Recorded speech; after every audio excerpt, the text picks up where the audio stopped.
तुम्हारे साथ हैं, हम तुम्हारे साथ हैं। साथियों,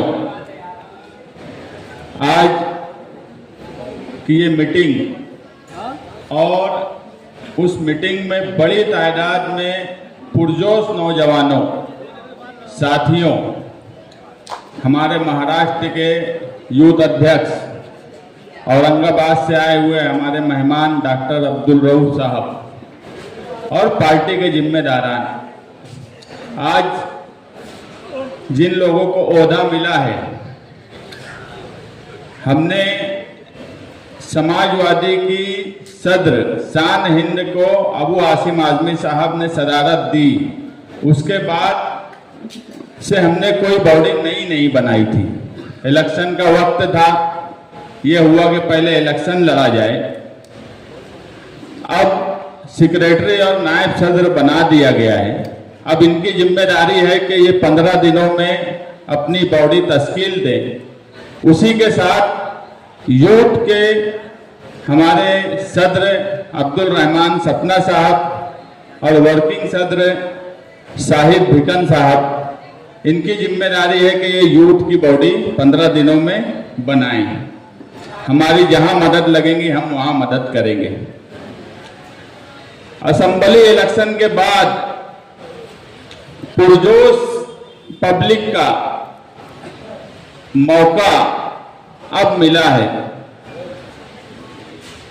हमने कई अलग अलग बैनर से काम असेंबली इलेक्शन के बाद भी करते रहे।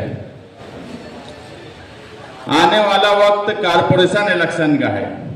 ये बात बिल्कुल सच है कि हमें 10,000 वोट भी नहीं मिली, करीब 10,000 वोट मिली असेंबली इलेक्शन में, मगर मायूस होने की कोई जरूरत नहीं है।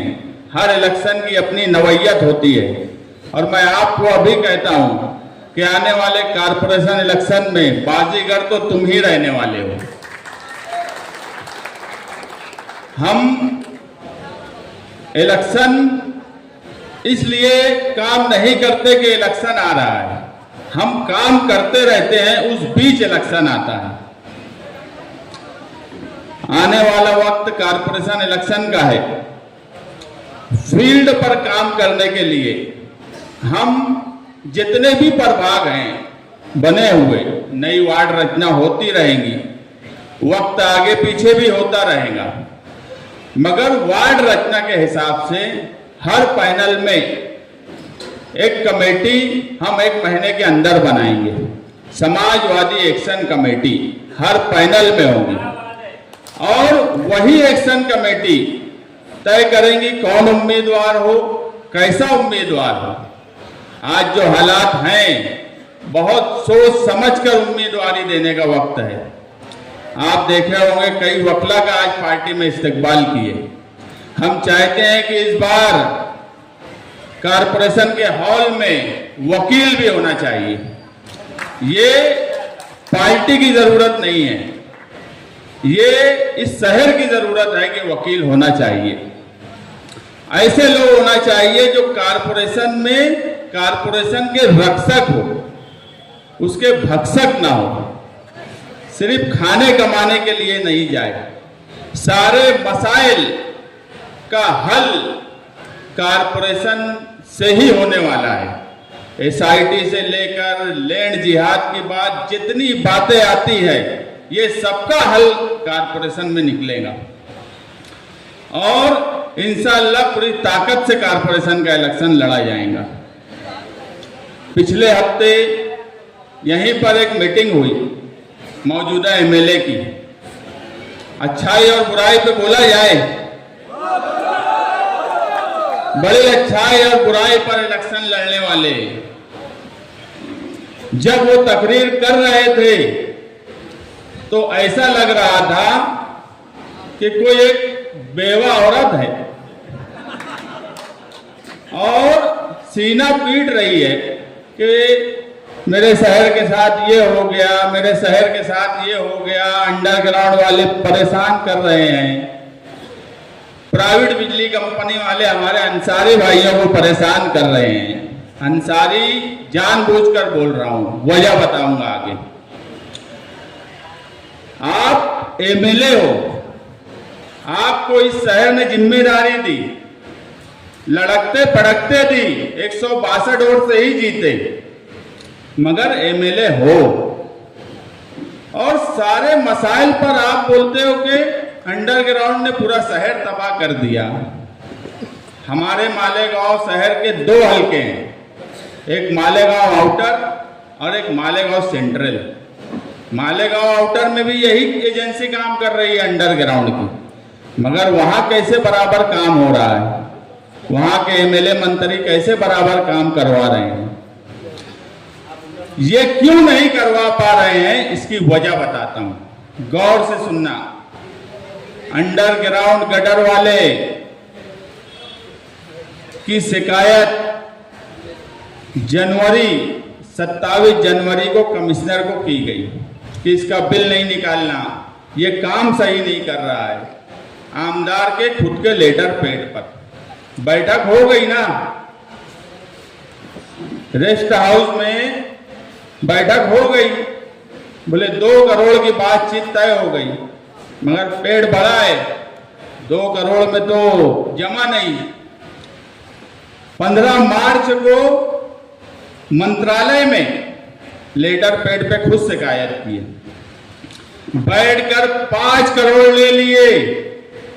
आप मुझे बताओ, अगर अंडरग्राउंड गटर वाला सही काम नहीं कर रहा है, पूरा शहर खोद दिया है, आप एमएलए हो, आपने 2 लेटर लगाया, आपने किस अखबार या यूट्यूब चैनल पर आकर बोला कि मैंने शिकायत की है? एक बात याद रखना, अगर मैं कोई बात बोल रहा हूं तो हवा में नहीं बोल रहा हूं, सबूत जब वक्त आएंगे तो सबूत भी सामने आवाम का रख दूंगा। और ये पूरा शहर जानता है कि अगर हम कोई बात बोलते हैं तो हवा ही नहीं बोलते, कागज के साथ बोलते हैं। बराबर अंडरग्राउंड गटर वाले का बिल निकल रहा है, इन्होंने पैसा ले लिया, पूरा शहर खोदा गया, कोई उसका जो काम था मुकम्मल वो अंडरग्राउंड गटर वाला नहीं कर रहा है। 2022 में बड़ी तामझाम से मिर्जा गालिब रोड का उद्घाटन किए थे।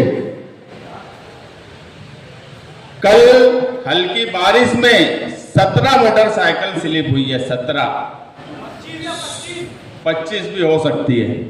सोशल मीडिया पर मैसेज चलने लगा कि इस रोड से ना जाएं।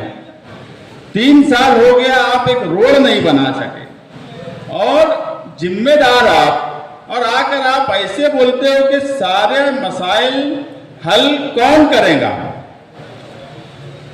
अपोजिशन में बैठे हुए लोग करेंगे ना। आज हम कारपोरेटर हैं, ना आज हमारे पास कोई ओहदा है, उसके बाद भी हम काम करते हैं क्योंकि अवामी काम करना वक्त की जरूरत है, इसलिए हम काम करते रहते हैं।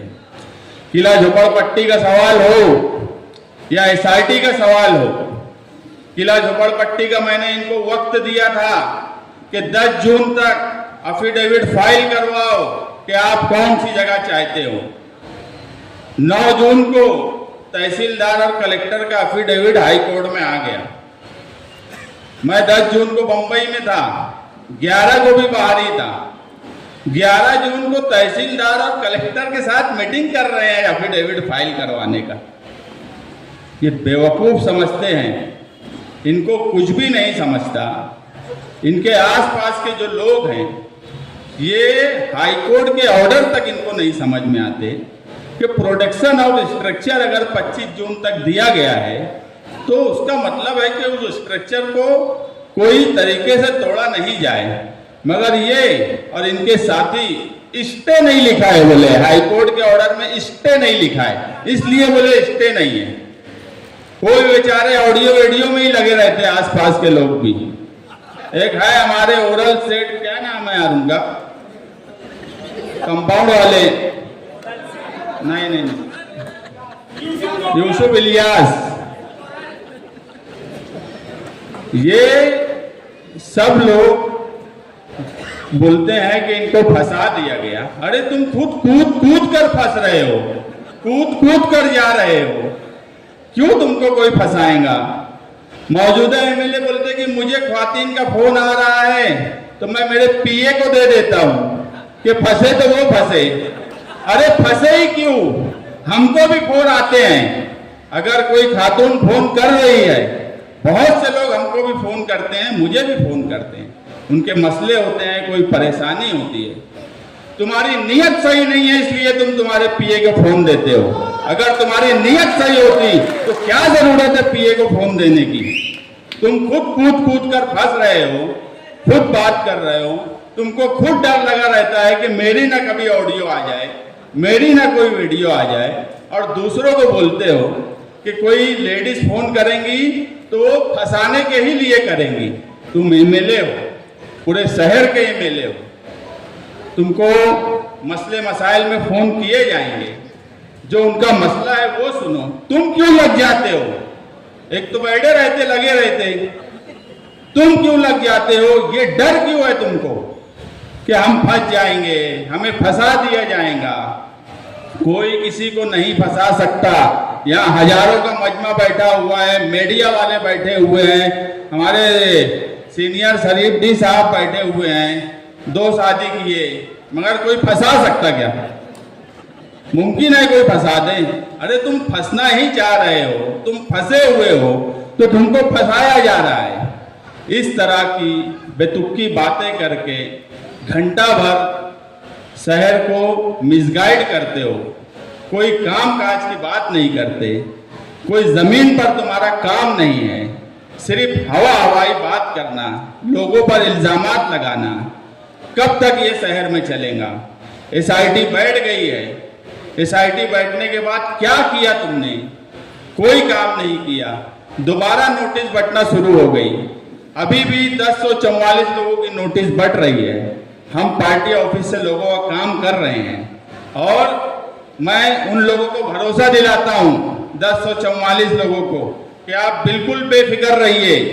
माइनॉरिटी डिफेंस कमेटी पूरी ताकत से, समाजवादी पार्टी पूरी ताकत से आप लोगों के साथ खड़ी है।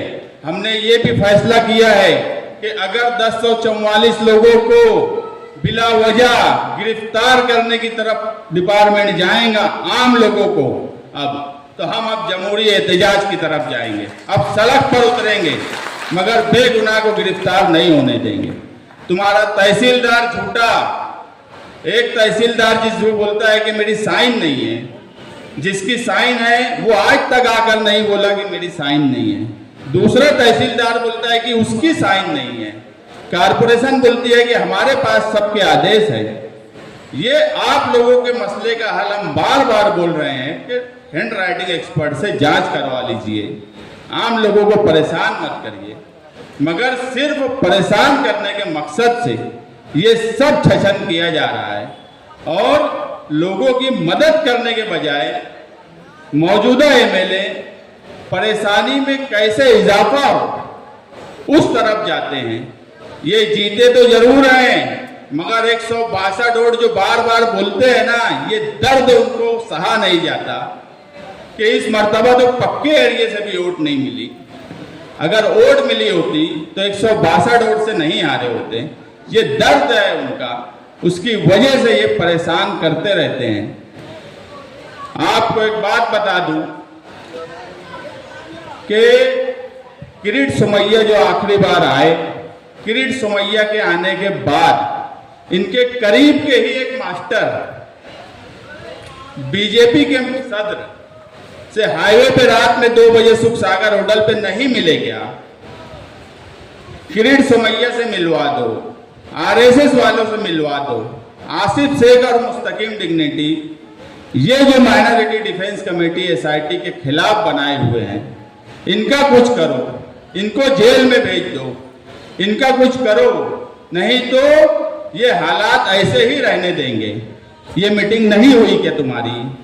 तुम सब करो, तुम लाओ, तुम लोगों की परेशानी में डालो लोगों को और उसके बाद इल्जामात दूसरे के ऊपर डालते हो। अरे हमें तो किला झोपड़पट्टी, एसआईटी, ये सब काम के ताल्लुक से कई तरह की लालच दी गई।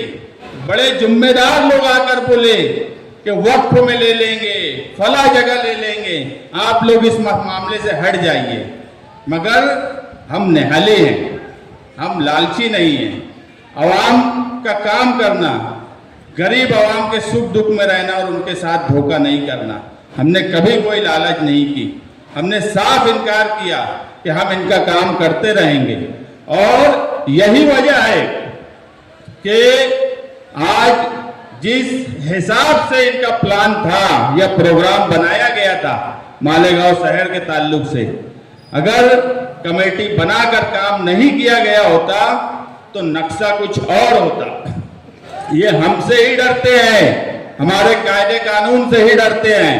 जो पिछले जलसे में बोल रहे थे कि जूनियर वकील लगाए, मुझे बताओ मालेगांव शहर में एडवोकेट अजीम खान जूनियर है, एडवोकेट आरिफ जूनियर है, एडवोकेट मर्चेंट जूनियर है। हमारे यहाँ तौसीफ वकील साहब बैठे हैं, इनकी पूरी टीम रात दिन लोगों के लिए लगी रहती है। यहाँ ये साबिर भाई के वालिद बैठे हैं, कोर्ट जाते हैं, कभी इनसे कोई 1 रुपया मांगता है? ये वकला एक कागज के लिए भी कोई पैसा मांगता है? लोगों का काम कर रहे हैं। तुमने क्या किया? जूनियर ही वकील लगाया क्या? हाईकोर्ट जाने की बात बोले, हाईकोर्ट गए क्या? किस मामले में कानूनी मदद की? किस मामले में तुमने जाके सरकार में बात की? किसी मामले में तुमने कुछ नहीं किया, सिर्फ इल्जामात। जब ये लग गया कि फिरका परस्तों की तरफ से लालच देने के बाद भी ये नहीं टूट रहे हैं, तो बोले अब मुस्तकीम डिग्निटी और आसिफ शेख को जेल में डाल दो, जेल की सलाखें हमको कमजोर कर देंगी। इतना कमजोर समझे हो? 50 साल इमरजेंसी को हो गया। 50 साल पहले निहाल साहब 18 महीने जेल में थे। हम उनके शागिर्द हैं, उनके पास सीखे हुए लोग हैं। हम खुद जेल में गए तो खुद जाके जमा हो गए 12 नवंबर के मामले में। हम जेल से डर जाएंगे? हमको कई तरीके से डराया जा रहा है, शान हिंद को कई तरीके से डराया जा रहा है। बिला वजह झूठी मन गलत बातें बोली जा रही है कि ये लोग कैसे भी रुके। एक तरफ बोलते हैं कि 10,000 वोट मिली और एक तरफ सबसे ज्यादा परेशानी भी इनको हमसे ही है। सबसे ज्यादा इनको परेशानी हमसे है, क्योंकि मैं जो बोला कि आने वाला कारपोरेशन का इलेक्शन पूरी ताकत से लड़ेंगे और इंशाअल्लाह इस बार नदी के उस पार की जरूरत खत्म कर देंगे और वही शहर की तरक्की की तरफ बात जाएंगी जब नदी के उस पार की जरूरत खत्म होगी। जो सकल हिंदू, अभी अतर हुसैन अशरफी साहब बोले, सकल हिंदू समाज वो प्रेस लेते हैं और बोलते हैं माइनॉरिटी डिफेंस कॉन्फ्रेंस में अंसारी लोग नहीं आए। उनको कैसे पता? मौजूदा एमएलए किस वकील के जरिए संदेशा भिजवाते हैं, दखनी अंसारी करने की बात करते हैं, बोलते हैं कि मेरी ओर तो अंसारी है, वो तो कहीं नहीं जाएंगी। इसमें मैं ये बात तो अब बिल्कुल मानता नहीं कि मौजूदा एमएलए काम नहीं करते, उनको बोलना चाहिए या बार बार बोलना चाहिए। अब सोचना अंसारी बिरादरी को है, जिसको बंधुआ मजदूर समझ लिया है मौजूदा एमएलए ने। उनको एक बात पता है कि अंसारी बिरादरी कुछ भी होगा तो कोई है नहीं तो मैं ही होना। ये ऑप्शन खत्म होना चाहिए। तुम्हारे कारखाने में रेड पड़ती है, तुम्हारे बिजली के मामले होते हैं तो उसने करा दिया, इसने करा दिया, तुम पूछो तुम क्या कर रहे हो? तुम्हारी जिम्मेदारी है, तुम क्या कर रहे हो? अब अंसारी बिरादरी को भी सर जोड़कर बैठने का सवाल है, पक्के एरिया के लोगों को सर जोड़कर बैठने का सवाल है। अगर सकल हिंदू समाज इस शहर में दखनी अंसारी करने की तरफ जाता है, फिरका परस्त तंजीमें अगर दखनी अंसारी की बात बोलती हैं, तो आप समझिए ये साजिश कहां से रची जा रही है। ये साजिश खत्म होना चाहिए। वहां पर मौलाना उमरैन साहब थे, मौलाना हसनैन साहब थे, शकील फैजी साहब थे, हाफिज गुफरान साहब थे, अफजाल मौलाना थे, डॉक्टर रईस रिजवी थे, ऐसे बहुत से लोग थे। ये कौन थे? ये कौन सी बिरादरी के थे? सिर्फ फिरका परस्तों के साथ मिलकर आने वाले वक्त में अंसारी, खानदेशी, मराठवाड़ा ये सब छछन मौजूदा एमएलए करने वाले हैं। उनके पास कोई कामकाज का ऐसा काम ही नहीं है जिसको लेकर इलेक्शन में जाए। इसलिए बड़े होशियार हो जाओ, होशियारी से समझो, साजिश को समझो। 162 वोट से सिर्फ शहर ने जिताया है, वो भूल नहीं पा रहे हैं। उन्हें समझ रहा है कि आने वाले वक्त में क्या होगा। जब 3000 वोट थी 2019 में तो 40,000 वोट से जीते थे। 3.5 लाख वोट थी तो 162 वोट से ही जीते हैं। जमीन इनकी खिसक चुकी है, ये इनको भी समझ में आ रहा है। वो तो बीमारी, ये वो लेडीज कोर्ट नहीं देना, शरीयत, ये सारे छछन करने के बाद वो 162 वोट से जीते हैं। आने वाला कारपोरेशन इलेक्शन उनका है ही नहीं। इसलिए फिरका परस्तों को लगाकर, नहीं तो आज तक मुझे बताओ मालेगांव शहर में निहाल साहब के वक्त से कभी फिरका परस्तों ने दखनी अंसारी पर बात की है क्या? क्यों आज बात करने की उनको जरूरत पड़ रही है? क्योंकि उनको बोला जा रहा है कि तुम इस टॉपिक पर बात करो। इनके अंदर किसी भी तरीके से फैलाव के ये इस तरीके की बातें हो, कोई काम की बात इनके पास नहीं है। शहर में ट्रैफिक का निजाम पूरे शहर के सामने है, सड़क आपके सामने है, पानी के मसाइल आपके सामने हैं। एक नई रोड जो एमएलए अपने 10 साल के बाद, आज उनका तीसरी टर्म है, निहाल साहब के बाद इस शहर में सबसे ज्यादा वक्त तक एमएलए रहने का जिनके पास सर्फ हासिल है, वो आदमी ने आज तक एक नई सड़क नहीं निकाल पाई। उस आदमी से आप उम्मीद करते हो? मेरी शिकायत तो उनको वोट देने वालों को है कि आप किस बुनियाद पर वोट देते हो। कभी पूछे हो कि आप एक सड़क नहीं बना पाए, तीसरे टर्म में एमएलए हो, जाना आना मुश्किल हो गया है। हमने तो 14 नंबर पे एक नई सड़क निकाली, बनाई, हमारे पास कोई ओहदा नहीं था। ऐसी 10 सड़क नहीं निकाली जा सकती है, तभी ये शहर सुधरेगा, तभी ये शहर समझेगा। मैं आप लोगों से बस यही कहूंगा कि आने वाला कारपोरेशन इलेक्शन के लिए पूरी तरीके से तैयार रहिए। और जो भी लोग आए हैं, हमें ये भी पता है हमारे असेंबली के जलसे में भी हजारों का मजमा आता था, मगर जो बहक जाते हो आप लोग, यहाँ बैठे हुए भी बहुत से लोग हैं, मैं मानता हूँ, जो बहक जाते हैं।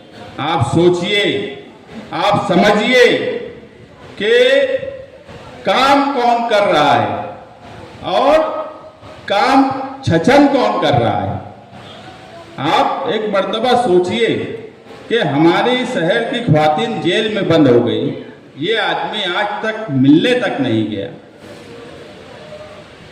अगर कोई हिस्ट्री सीटर है तो उसका लेटर पेड कोर्ट तक जाता है एमएलए का, किसी पे 376 होता है।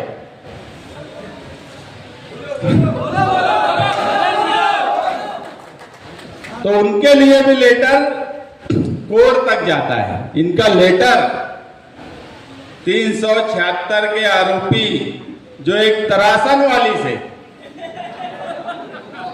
जो बेचारी उसको कुछ और बोल रही थी और ये कुछ और ही करने की तरफ जा रहे थे, और बोलते हैं फंसा दिए। अबे तुम खुद कूद कूद कर फंस रहे हो, उसके बाद बोलते हो फंसा दिए। ऐसे लोगों के ताल्लुक से इनका लेटर पैड जरूर इस्तेमाल होता है, मगर जो लोग एसआईटी में बंद हुए, जो जेल की सलाखों के पीछे बंद है, उनके घर के लिए यहाँ पे कई लोग बैठे हुए हैं। मुझे बोल दे, आज तक मौजूदा एमएलए आपके पास आए हैं? ये जिम्मेदारी है कि नहीं है? लेकिन लेटर पैड कहाँ दिया जा रहा है? 307 के आरोपी के लिए, 376 के आरोपी के लिए। अभी कितने तो 354 वाले निकलेंगे, उनको भी देंगे ये लेटर पैड। तो ये इनका ओहदे का इस्तेमाल किस तरीके से कर रहे हैं आप देखो। इन्होंने प्राइवेट कंपनी के ताल्लुक से क्या आज तक एक्शन लिया? पूरा 5 साल पिछला निकल गया, अभी ये एमएलए हैं, क्या किया? ये खुद बोलते हैं कि लोगों को ऊपर तकलीफ है, लोगों का मीटर काट रहे हैं, दंड लगा रहे हैं, बहुत तकलीफ है।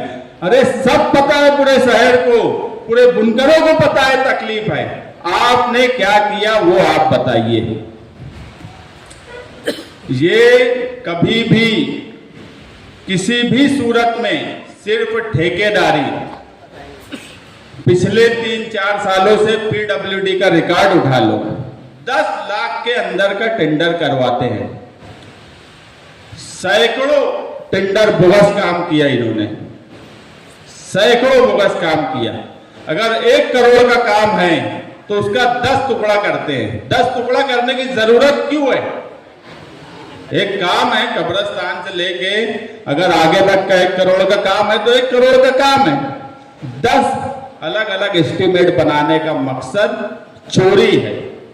खुद भी, इनकी औलाद भी सर से लेकर पैर तक करप्शन में डूबी हुई है। सिर्फ इनकी करप्शन की ऐसी ऐसी रिकॉर्डिंग है, ठेकेदारों से पैसा लेने के ताल्लुक से। वक्त सब आएगा, सब वक्त आएगा, सब चीजें आने वाली है। कोई बात मैं हवा में नहीं बोल रहा हूं, मैं बार बार बोल रहा हूं कि कोई बात हवा में नहीं बोल रहा हूं। हर चीज सबूत के साथ आएगी कि किस तरीके से सिर्फ ठेकेदारी और कमीशन के लिए ये टुकड़े करे हैं। ये वाहिद एमएलए है महाराष्ट्र के जिनके सारे काम 10 लाख के अंदर के हैं। दूसरे भी एमएलए को जाकर देखो, जो काम है वो काम है। हमारे अबू आसिम आजमी साहब हैं जो कौम मिल्लत का भी दर्द रखते हैं, डेवलपमेंट के काम काज के उनका भी मामला देख लो। रईस शेख साहब है हमारे, उनका काम काज देख लो। इनको ही क्यों टुकड़ा करने की जरूरत आती है? क्योंकि इनको करप्शन की लत लग गई है, लत, और छूट ही नहीं रही है। कोई काम की इनकी जिम्मेदारी नहीं है। ना किले वालों के लिए कोई काम किए, ना एसआईटी वालों के लिए कोई काम किए, ना किसी तरीके की मुसीबत आती है तो कोई काम करते हैं। बस एक ही आदत है, जब खड़े होंगे आसिफ शेख लेके आए, मुस्तकीम डिग्निटी लेके आए, तो तुम क्या झक मार रहे थे? तुम एमएलए होके क्या कर रहे थे?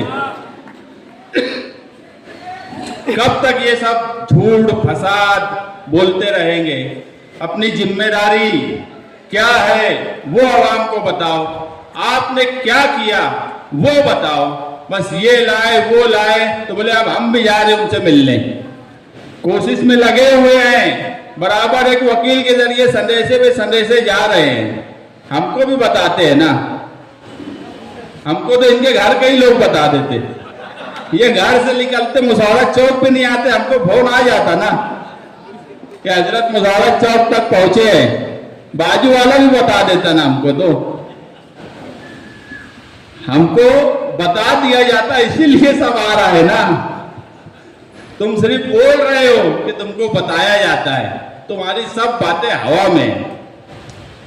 सही बात यह है कि इनके साथ में रहने वाले लोग भी ये मानते हैं कि उन पे जब कोई मुसीबत आती है तो मैं हमेशा बोला कि हम सियासत हर मामले में कर रहे हैं, लेकिन एसआईटी के सवाल पर आसिफ शेख साहब और हमारी एक ही बात हुई कि इसमें अगर कोई मुखालिफ भी रहा तो भी उसकी मदद करना है। अगर कोई और काम में मुखालिफ आएगा तो हम नहीं करेंगे मदद।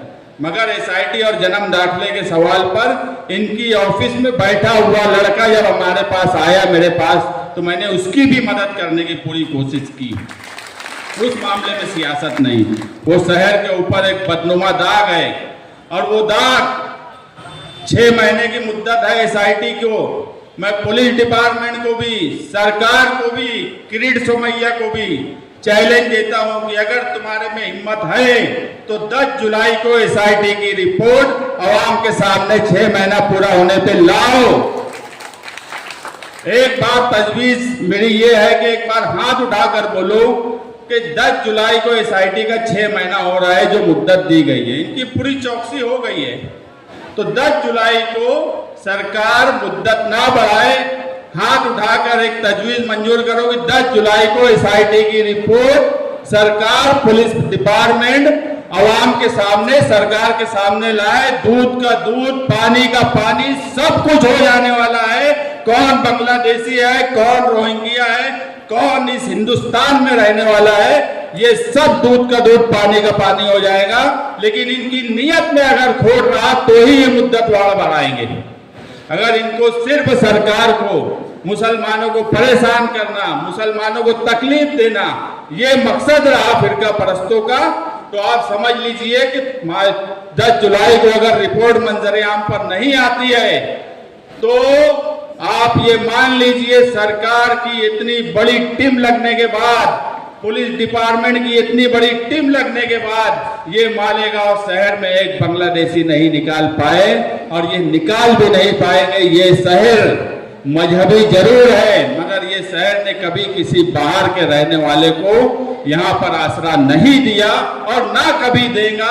इतना तो हमको इस शहर से गारंटी है, हमारे लोगों पर हमको इतना भरोसा है कि एक झोपड़पट्टी में रहने वाला आदमी भी किसी दूसरे मुल्क से कोई आएगा तो उसको अपने बाजू में नहीं रहने देगा, पहले इन्फॉर्म करेगा। यह इस शहर की खास बात है। इसलिए हम हमेशा से पहले दिन से बोलते आए कि कोई बांग्लादेशी, कोई रोहिंग्या मालेगांव में नहीं मिलेगा। और 10 जुलाई को भी अब कितने दिन बचे हैं, 12-15 दिन, वो भी आप लोगों के सामने आ जाएगा।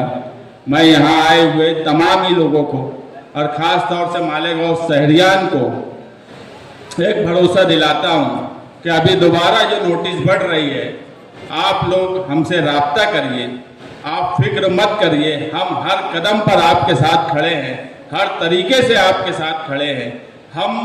हमारे ऊपर कितनी भी मुसीबत आ जाए, हो सकता है कि हमें जेल में भी डाल दिया जाए, ऐसी भी प्लानिंग बन रही है फिरका परस्तों के साथ मिलकर कि इन लोगों को कोई तरीके से, कोई झूठे केस में किसी भी तरीके से इनके ऊपर कोई कार्रवाई हो जाए। मगर आप लोग भरोसा रखिए, हमारी लीगल टीम है, नौजवान हैं, हमारी पार्टी के जिम्मेदार हैं, अतर चचा हैं, रिजवान सर हैं और तमाम ही जिम्मेदार लोग हैं। अगर मैं जेल चला भी गया तो आप लोगों को भरोसा दिलाता हूं कि ये आप लोगों के साथ खड़े रहेंगे, आप लोगों को किसी तरीके की तकलीफ इंशाअल्लाह नहीं होगी। हम एसआईटी और जन्म दाखिले के मामले में पूरी ताकत से मालेगांव शहर के साथ खड़े हैं और खड़े रहेंगे इंशाअल्लाह। शुक्रिया।